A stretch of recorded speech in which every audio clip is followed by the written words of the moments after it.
Hello everyone. Today we are going to discuss about the modeling of rotational mechanical system. So in the previous video we are studying about the mechanical translational systems. In this video we are going to study about the mechanical rotational systems. So in mechanical translational system, whenever I am applying some force, the particular object moves on the straight line. In mechanical rotational system, whenever we are applying some torque, the object moves along the axis. So let us study the rotational mechanical systems move about a fixed axis. So these systems are mainly consist of three elements. Those are nothing but moment of inertia, torsional spring and the dashpot. So similar to mechanical translational system, mechanical rotational systems also having the three basic elements. Those are moment of inertia, torsional spring and dashpot. So if a torque is applied to the rotational mechanical system, then we will get opposing torque due to moment of inertia, elasticity and friction of the system. So in mechanical translational systems we are having three elements. Those are mass, friction and elasticity. So whenever we are applying some force on the mechanical translational system, we are getting the opposing force due to mass, friction and elasticity.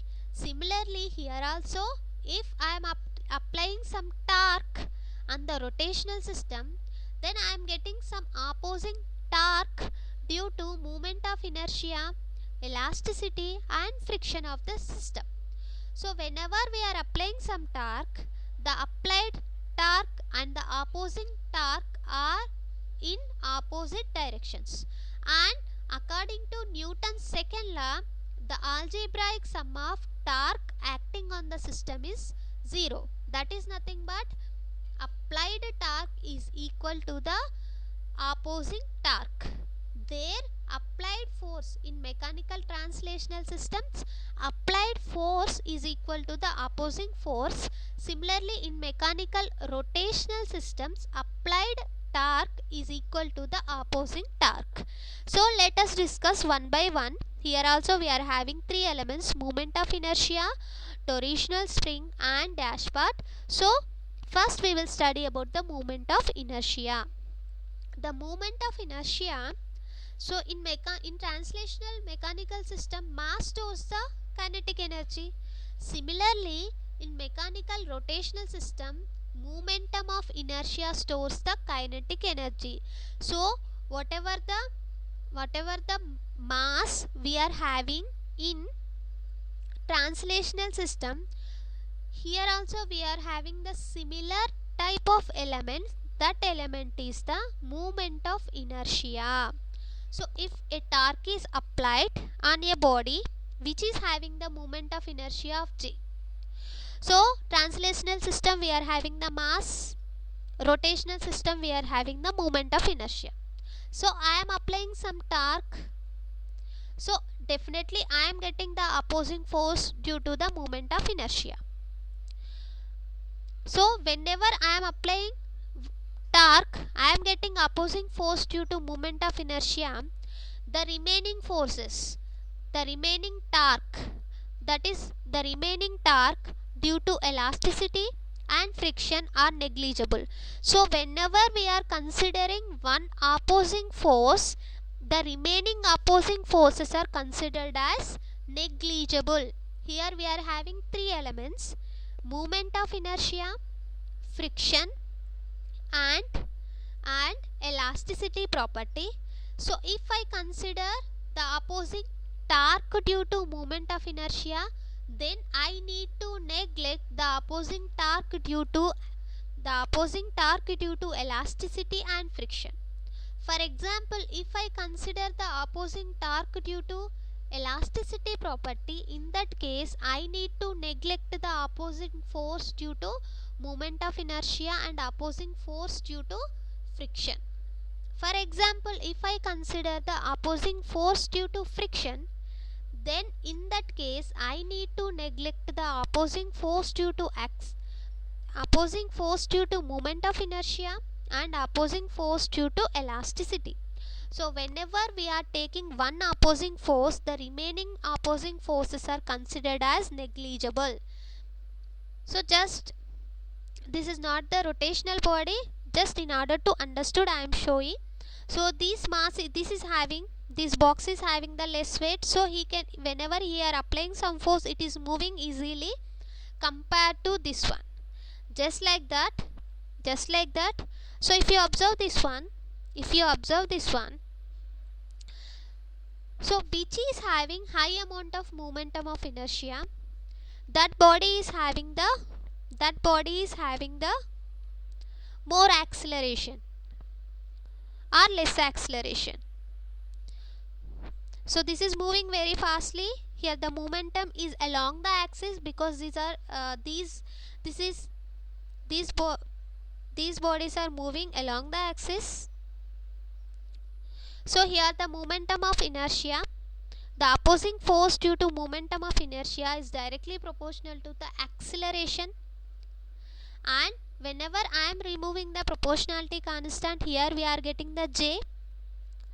I am replacing this proportionality constant with J, and acceleration is J d theta square by T, where theta is nothing but angular displacement. In translational system, the body is moving along the straight line, that's why we are taking the displacement. Here the body is moving along the axis, that's why we are taking the angular displacement. So where theta is the angular displacement, d theta by dt is the angular velocity, d theta square by dt square is the angular acceleration. So the opposing force due to moment of inertia is directly proportional to the acceleration, angular acceleration. So that will be represented like this, where T is the applied torque and Tj is the opposing torque. According to Newton's second law, applied torque is equal to opposing torque. So in this way I am representing the equation where T is the applied torque, Tj is the opposing torque due to momentum of inertia, and J is nothing but momentum of inertia, and A is the angular acceleration, theta is the angular displacement. Moment of inertia, angular acceleration and angular displacement. Similarly, we are having one more element, that is torsional spring. So in translational mechanical system, the spring stores the potential energy. Similarly, in rotational mechanical system, the torsional spring stores the potential energy. Both are same, but translational mechanical and rotational mechanical both are same, but only the difference in translational mechanical system, the body is moving along the straight line. Here the system is moving along the axis. There we are applying the force, here we are applying the torque. If torque is applied on the torsional spring, then we are getting the opposing torque due to the elasticity of the torsional spring, and that elasticity property is directly proportional to the angular displacement of the torsional spring. Assume that, so whenever we are taking one type of force, then remaining forces are negligible. That are, so here I am taking the opposing force due to the torsional spring. So here assume that the moment of inertia and friction are negligible. So this is the spring, this is the spring. So here whenever I am applying some force, the body is moving along the axis. So this spring will also give some opposing force, and the opposing force is directly proportional to the displacement. And angular displacement, specifically angular displacement, that is represented by here not force, torque. So whenever I am applying some torque, I am getting opposing torque due to this spring. So the opposing torque due to spring is directly proportional to the angular displacement, So whenever I am removing the proportionality constant, I am getting Tk equal to K into theta. So where the opposing force is directly proportional, opposing torque is directly proportional to the where the opposing torque is equal to the applied torque, that is equal to K into theta. So T is the applied torque, Tk is the opposing torque, K is the torsional spring constant, and theta is the angular displacement. So for example, if I am having the two angular displacements, so whenever I am having the two angular displacements, so in that case, so here also the opposing torque due to the spring is directly proportional to the angular displacement, but the angular displacement is the difference between these two displacement. The first displacement is theta 1, the second displacement is theta 2. So the angular displacement is directly proportional to the theta 1 minus theta 2. Sorry, the opposing torque is directly proportional to the difference between the theta 1 and theta 2. So whenever I am removing the proportionality constant, Tk equal to K into theta 1 minus theta 2. So where T equal to, T is the applied torque, Tk is the opposing torque due to spring. So according to Newton's law, applied torque equal to opposing torque. So that is equal to K into theta 1 minus theta 2. So where T is the applied torque, Tk is the opposing torque, and K is the torsional spring constant, and theta is the angular displacement. The next type of element is dashpot. So if a torque is applied on a dashpot, then we will get the opposing torque due to the rotational friction of the dashpot, and this opposing torque is directly proportional to the angular velocity. So the opposing torque is directly proportional to the angular velocity. The angular velocity is represented by W. So whenever I am removing this proportionality constant, I am replacing this one with the constant, that is B. That is nothing but dashpot or damper. So angular velocity W equal to d theta by dt, where theta is the angular displacement. So according to Newton's second law, applied torque equal to opposing torque. Here applied torque is T, opposing torque is torque due to the dashpot. So whenever we are taking one type of torque, we have to neglect other type of torques, that is torque due to inertia and torque due to elasticity. That's why I am taking only one torque here. So T equal to TB equal to BW equal to B theta by dt. So this is the, for example, these are moving. So these wheels are getting opposite torque. This is not the opposite torque, opposing force. So this is the type of friction. This is one type of friction.